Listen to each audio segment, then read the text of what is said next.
Saya rasa rekam jejak itu tidak bisa dihapus. Rekam jejak itu ada di sini. Justru 550 juta itu diterima siapa? Petani bambu. Menanam pohon di sepanjang jalur hijau di bawah tol Becakayu. Sekarang belum dilanjutkan. Nanti sesudah besok kita akan kirimkan. Tahap pertama malam ini dikerjakan dari Ratu Plaza sampai ke Lampu Merah BI. Pengrajin bambu. Kalau saya memilih besi, maka itu impor dari Tiongkok mungkin besinya. Uangnya justru tidak ke rakyat kecil. Dan saya rasa rakyat Jakarta juga bisa menilai. Dan saya setuju yang disampaikan oleh Bung Syahrin tadi. Bandingkan rekam jejak. Bandingkan aja. Kita tahu penanganan banjir Jakarta ini harus dari hulu sampai ke hilir. Kenapa? Air itu turun dari langit ke bumi, bukan ke laut. Harusnya dimasukkan ke dalam bumi, masukkan tanah. Saya juga kaget dikerjakan oleh Pak Gubernur Heru. Saya nggak tahu pendekatannya apa, tapi selesai. Ini bukan tentang satu orang, ini bukan tentang satu partai, ini adalah tentang nasib masa depan bangsa kita dan anak-anak dari bangsa kita. Biarkan kenyataan dan biarkan kenyataan memenangkan pertarungan gagasan, memenangkan pertarungan rekam jejak, memenangkan pertarungan karya. Sebelumnya, ratusan pohon di kawasan Monas ditebang dan disulap menjadi lapangan Plaza Selatan Monas saat era kepemimpinan Gubernur Anies Baswedan. Kepentingan tadi yang saya sebutkan, ya sepanjang kita ini, hari ini kita nanam berapa? 10.200 pohon. Kalau ini panik, warisannya dihapus Heru Budi, Anies makin gak punya prestasi. Ibu kota Jakarta selain menjadi pusat perekonomian juga menjadi pusat perhatian tatkala Pilkada DKI yang memenangkan gubernur seiman tak bisa kerja hanya bisa tata kata.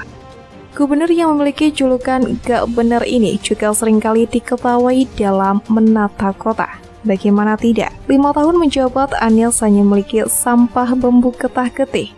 Mengubah nama jalan, mengubah nama rumah susun menjadi rumah lapis, dan kebijakan-kebijakan aneh lainnya.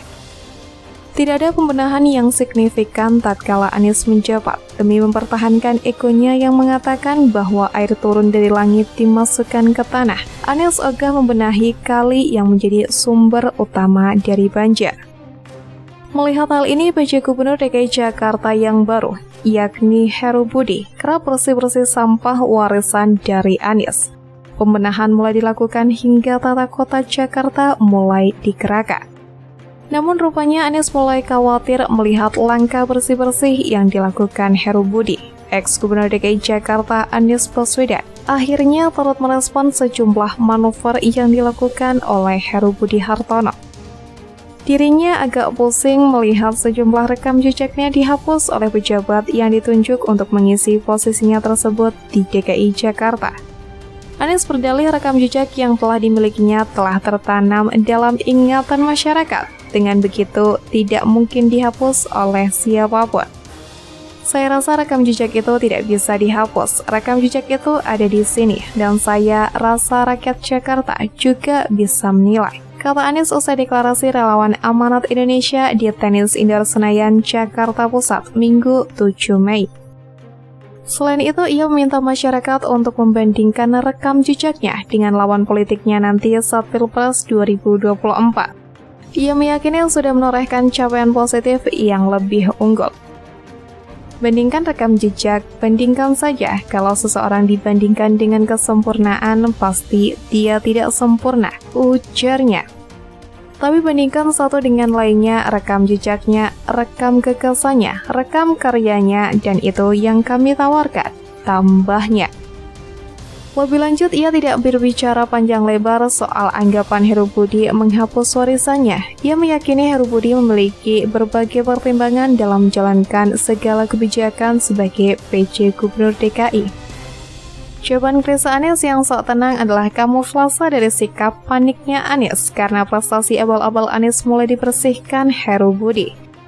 Anies kini tak punya hal yang bisa dibanggakan lagi untuk dipamerkan di kampanye Pilpres 2024.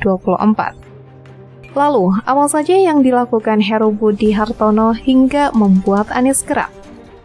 Pertama, buka posko aduan di Balai Kota. Pejabat Gubernur DKI Jakarta Heru Budi Hartono membuka kembali meja pengaduan masyarakat di Balai Kota DKI Jakarta Pusat sejak Selasa 18 Oktober 2022. Layanan pengaduan masyarakat ini juga sebelumnya ada di era kepemimpinan Joko Widodo dan Basuki Cahayapurnama alias Ahok. Heru Budi menjelaskan nantinya ia akan meminta di setiap perwakilan pemerintah kota administrasi di Jakarta untuk bergantian dalam menjaga meja aduan tersebut. Ia pun mengatakan meja pengaduan tersebut dibuka mulai pukul 8 hingga 9 pagi waktu Indonesia Barat. Kemudian yang kedua, hapus anggaran jalur sepeda. Heru Budi di awal kepemimpinannya sempat menghapus anggaran jalur sepeda yang sebelumnya dianggarkan Gubernur Anies Baswedan sebesar 38 miliar. Anggaran program jalur sepeda era Anies ini nantinya akan diarahkan untuk pembangunan fasilitas yang lebih bermanfaat. Kebijakan itu menuai kritik karena dianggap ingin membersihkan jejak Anies dalam pembangunan kota Jakarta yang ramah bagi pesepeda. Belakangan Heru tetap menganggarkan anggaran jalur sepeda, tetapi bukan program prioritas. Anggota Komisi B DPRD DKI Jakarta Muhammad Taufik Zulkifli atau MTZ mengungkapkan bahwa program jalur sepeda era Anies Baswedan batal dihapuskan.